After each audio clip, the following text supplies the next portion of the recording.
What's up guys, and welcome back to another video, and today we're going over the 10 most emotional Marvel and DC moments in the history of the universes combined. So get your tissues ready because this is going to be something that will make you cry. Let's get straight on to the video with number 10, Sue Storm's miscarriage. Many fans love the relationship between Sue Storm and Reed Richards, which is why they were so upset when they found out that she had a very tragic miscarriage. The reason why she had a miscarriage is because her cells were extremely damaged from the negative zone.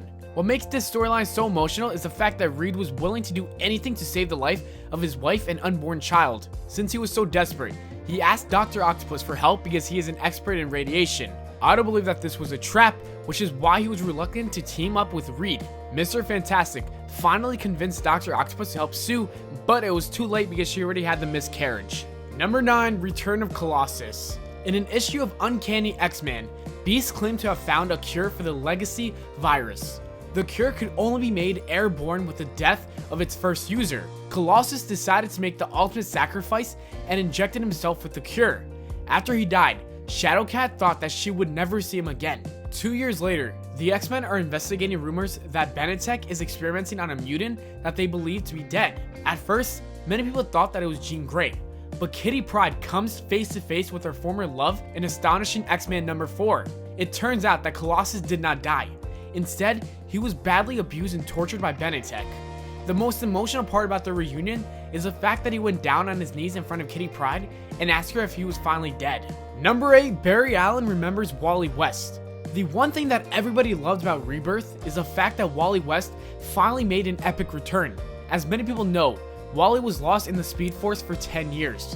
While he was trapped, Wally realized that Barry was not responsible for the mutation of the New Earth universe into Prime Earth, but that an unknown entity had used Barry's time traveling as an opportunity to alter reality. He tried to reach out to his former friends so he could warn them about the threat, but each attempt caused him to fall further into the Speed Force. No one was able to remember him, not even the love of his life, Linda Park. He was starting to lose hope and accepted the fact that no one was going to save him. He decided to visit Barry one last time to thank him for the life he had given him. Moments before Wally disappeared, Barry remembered him and pulled him out of the Speed Force. Their emotional reunion is something that fans will never forget about. Number 7, Catwoman gives up Hellena for adoption. As many fans know, Batman and Catwoman always had a very complicated relationship. In Earth 2, Selina and Bruce were married and they had a daughter named Helena Wade. Even though Catwoman loved Helena more than anything else in the world, she knew that raising the baby would be too dangerous. If she decided to keep her daughter, then there's a big chance that Gotham's most dangerous criminals would hunt them down. Selina put Helena up for adoption because she knew that it was the right thing to do, even if it meant that this decision would haunt her for the rest of her life.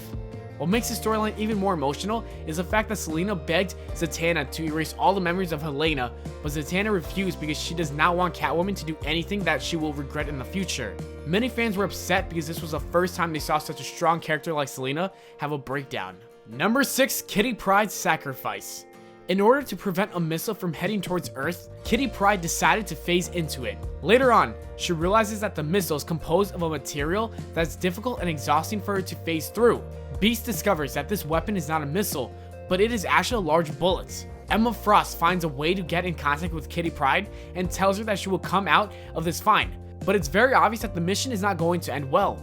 After phasing the weapon through Earth and saving so many lives, she realizes that she is trapped within the bullet. Scott Summers mentions that a few of their top men, including Doctor Strange and Reed Richards, have tried to save her, but they were unsuccessful. The person who ended up saving her life was Magneto, and the reason why he did it was because he wanted X-Men to trust him. He safely brings her down to Earth by breaking the bullet in two and levitating Kitty Pryde to the ground.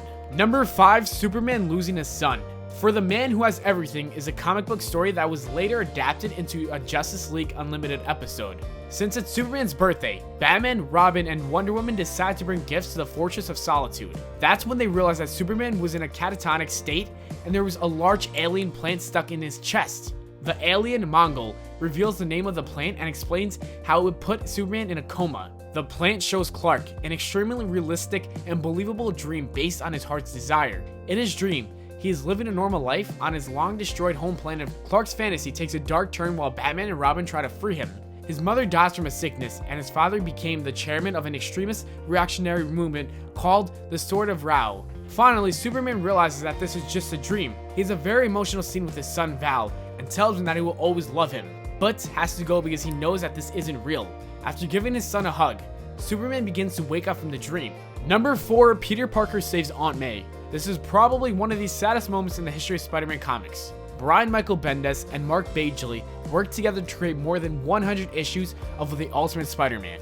They managed to kill Spidey off for good, which is something that most comic book creators are not willing to do. In the middle of the crossover event in the Ultimate books, Spider-Man had to go against Green Goblin and the Sinister Six. One of the neighbors calls Aunt May and tells her that his nephew is Spider-Man and he's about to be killed. This causes her to quickly drive back home. Peter saves his friends and his family's back by lifting a truck over his head and throwing it at Norman. Peter does not have enough time to get into a safe area, so he's critically wounded when the truck explodes. Before Spider-Man dies in MJ's arms, Peter tells Aunt May that he is happy because he was finally able to make up for not saving Uncle Ben by saving her. Number 3, death of Gwen Stacy. Some fans prefer Peter with Mary Jane, but there is no denying the fact that Gwen played a very important role in his life. The 1973 Amazing Spider-Man storyline, The Night Gwen Stacy Died, was written by Gary Conway. In the story, Green Goblin lures Spider-Man to the George Washington Bridge by abducting his girlfriend Gwen. Green Goblin throws her off the bridge and Spider-Man tries to save her by shooting a web strand at her legs. At first, he thinks he saved her life, but quickly realizes that she is dead when he pulls her up.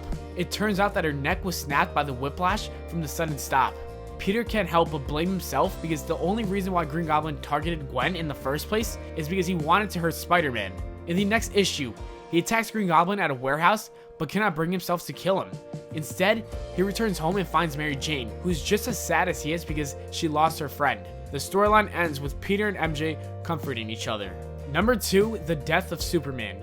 This comic book storyline was published in 1992, and its main purpose was to set up the crossover event in 1993. His death shocked many fans because people did not expect DC to kill off their most iconic character. The fight between Doomsday and Superman is something that will always be remembered.